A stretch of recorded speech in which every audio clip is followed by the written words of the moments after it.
Fala aí pessoal, tudo bem? Iniciando mais um acompanhamento mensal. Vocês viram que eu já comecei os relatórios agora de março, né, que já foram publicados em abril, mas estava faltando o IFRA 11, né, que é um dos fundos que eu venho acompanhando com vocês, fundo de infraestrutura, e na minha visão é o mais conservador que a gente tem hoje, e inclusive meus alunos, né, eles sabem no relatório a minha posição e minha opinião sobre o IFRA 11, então eu preciso trazer o relatório que foi publicado, demoraram para publicar o relatório desse mês, o Itaú, né? Ele demorou para publicar. Tanto é que se vocês procurarem nesses sites como Estados Invest, Clube FI, eles não colocam os documentos porque eles simplesmente só citam o ativo. Para vocês pegarem relatório gerencial de fundo de infraestrutura é somente no site da gestora. Então o IFRA 11, que é o fundo de infraestrutura do Itaú. Então vamos lá falar alguns pontos, pessoal, e no final desse vídeo tem um ponto de imposto que eu preciso trazer para vocês, que eu estava buscando essa informação, eu não tinha achado, mas eu consegui achar uma fonte. Vocês vão ver que ele não tem isenção total de imposto como a gente imagina que seja. Lembrando, pessoal, para quem não conhece, FIINFRA são fundos de infraestrutura, ou seja, eles investem em debêntures de empresas de infraestrutura, debêntures incentivadas. Por que elas são incentivadas? Porque elas são incentivadas para o investidor. Porque quando você investe num título de renda fixa, todo o rendimento do título de renda fixa ele é tributado pela tabela regressiva. Os FIINFRA, na verdade, as debêntures incentivadas, debêntures incentivadas, o rendimento também está sujeito à tributação pela tabela regressiva. Já quando ela é incentivada, ela entra na mesma categoria de LCA, de LCI, de CRA e CRI, que tem isenção sobre os rendimentos. Por que isso?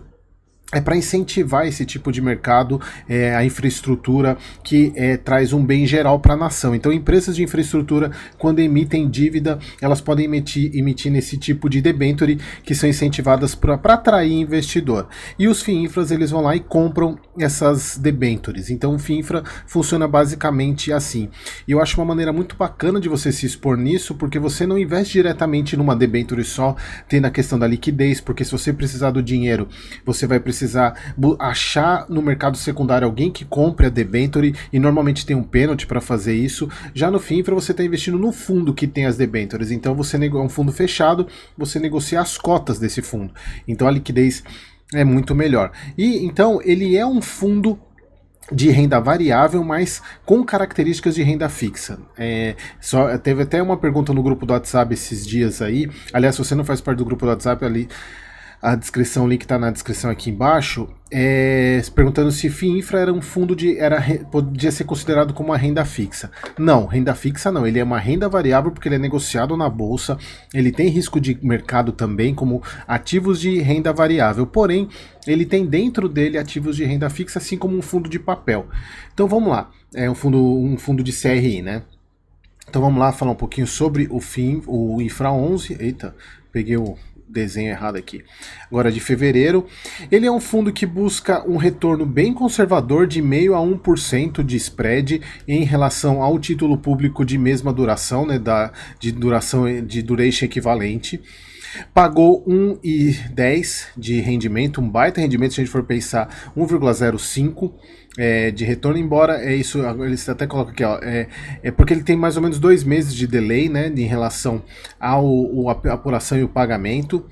Aqui, cota patrimonial 108, cota de mercado 111, ele chegou a dar uma fechada, ele chegou a estar bem mais aberto. Aqui a gente não consegue, isso aqui não é o retorno, né? Na verdade, isso aqui, na verdade não é só as cotas, isso aqui é só o retorno, mas ele chegou a dar uma fechada hoje, ele está sendo negociado a 111, então está o mesmo preço, 111,5, está muito próximo do que fechou o relatório, mas é um fundo que vem entregando muito resultado e meus alunos sabem disso. Bom, então aqui eles falam sobre aquela questão da publicação que a gente já está cansado de saber, da questão do CMN, sobre a questão dos lastros de CRI, CRA, LCI e LCA.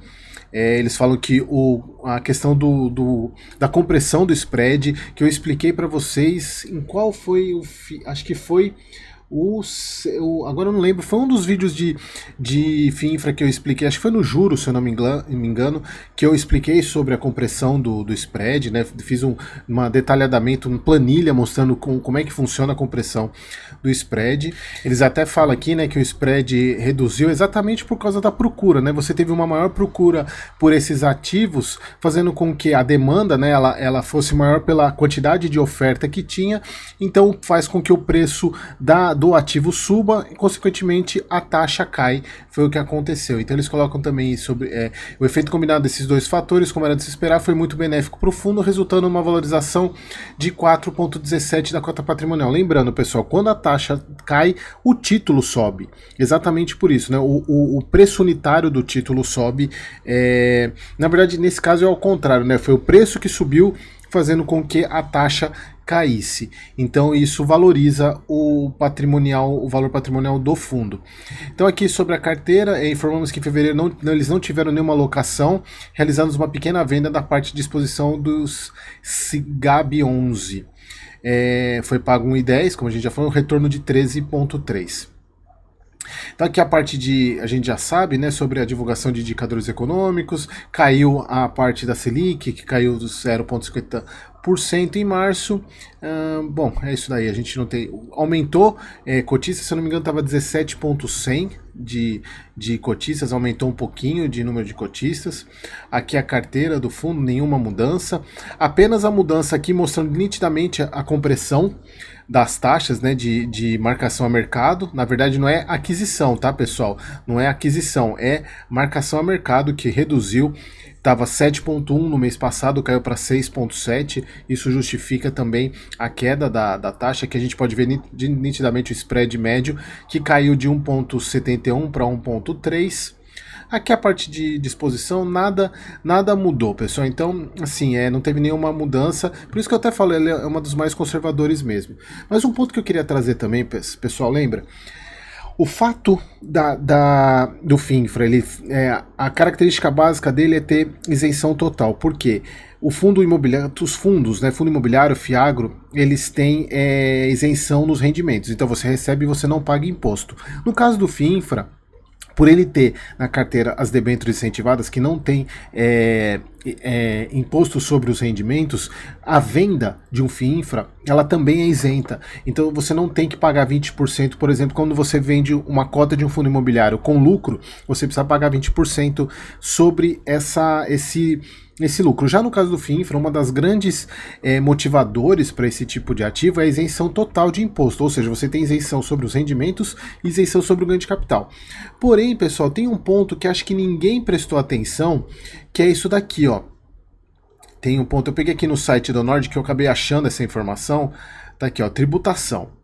Sobre a tributação, a isenção, aqui ó, a isenção de IR para... Opa, estou esquecendo de mostrar aqui só para vocês. Eu vou deixar esse link aqui na descrição, pessoal.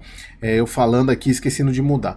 Aqui ó, na tributação. Sobre a tributação, a isenção de IR nos valores que você recebe em rendimentos e o ganho de capital no FII Infra. Porém, pode haver cobrança de IOF na venda que segue a tabela regressiva do IR para os primeiros 29 dias. Que inclusive também é uma questão